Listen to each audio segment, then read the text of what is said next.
Hi, paper thinkers. So the big question is, after using the Supernote for over a year and a half, has the Kindle app on the Supernote replaced my Kindle Touch? Well, let's start with the reason why I got the Supernote A5X. One of them was because it supported the Kindle app. I'd already been using the Kindle Touch since 2012, and I was interested in reading on a larger screen and having the convenience of a device that could double as both a notebook and an e-reader. So the short answer is, if I really wanted to, I could, but I found that they actually complement each other. I'll take you through the situations where the Kindle app on the Supernote shines, and when I prefer a dedicated Kindle. I'll compare the reading experience of the Supernote A5X with the Kindle Touch. While they have their differences, something they both have in common is that they do not have a front light. So where does the Kindle app shine? With the larger screen of the Supernote A5X, reading cookbooks or referring to recipes while cooking is easy because you can see more of the recipe at a time. So you can see what I'm talking about. Here's the same recipe from the cookbook Love Real Food on both devices. On the Supernote, you can see the intro and the ingredient list, which carries over onto the second page. And then the next 2 pages provide the cooking instructions for a total of 4 pages.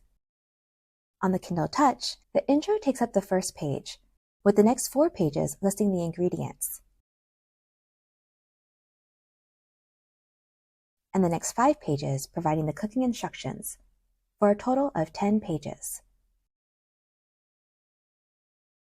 In this instance, I prefer the readability of cookbooks on the Supernote. And if you're considering the A6X, this is the actual size of the device in paper form. And if you line up the screen so you can compare how much viewing area you would have, you can see how the A6X's 7.8-inch screen compares to the 6-inch screen of the Kindle Touch. It's also convenient when I want to travel light and only take one device with me, whether I'm going on a trip or heading to the beach. Sometimes, when I curl up with a good book, the Kindle app will skip forward or backward a page or 2 on its own when I shift my reading position. It happens much less frequently now, so they may have addressed the issue. I was able to capture it happening on video, but I really had to try and trigger it by moving the Supernote around more than I usually would when I'm reading. It's a minor issue, and possibly a result of the app not being specifically designed for use on the Supernote, but rather Supernote making it possible to use the app on their device. And although the app has the option of adjusting text contrast, this feature doesn't actually work on the Supernote,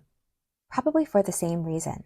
This brings me to where the Kindle shines. For a side-by-side comparison, here's a page from the book The Hidden Life of Trees. I prefer the text contrast on the Kindle because it's stronger, particularly when reading with a sans serif font like Helvetica, though the text contrast on the Supernote is adequate. Now, if you prefer to read with a serif font, the difference in text contrast is not as noticeable between the 2 devices. And while I've found the Kindle generally has better text contrast, there are rare exceptions, such as this cookbook. Here's the recipe on the Supernote.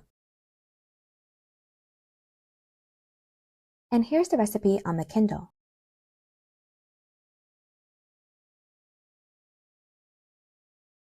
I believe the issue with contrast on the Kindle is more a result of decisions made by the book's publisher rather than the device itself. So when I'm home and have the option of both devices, I tend to pick up the Kindle to read fiction or nonfiction books. I've also never had a problem with unintended page skips when curling up with a book on the Kindle. Both give you the ability to adjust font, text size, add notes, adjust margins, and adjust line spacing. On the Kindle, the settings appear all at once in a pop-up window, while in the Kindle app, they are located primarily behind 2 tabs, Font and Layout. As you can see, I use my Supernote and Kindle for different purposes, but you could easily use one or the other for reading Kindle books. I prefer the Supernote when I'm reading a reference book or want the convenience of carrying one device on the go. I prefer the Kindle when I'm reading a fiction or nonfiction story because it generally has better text contrast and seeing more of the text on the page isn't important. Now that you know their strengths, which one would you use for your reading needs? Or would you use both like me? Let me know in the comments. If you found this video helpful, please like it and subscribe to get notified when new videos are added. See you in the next one, paper thinkers!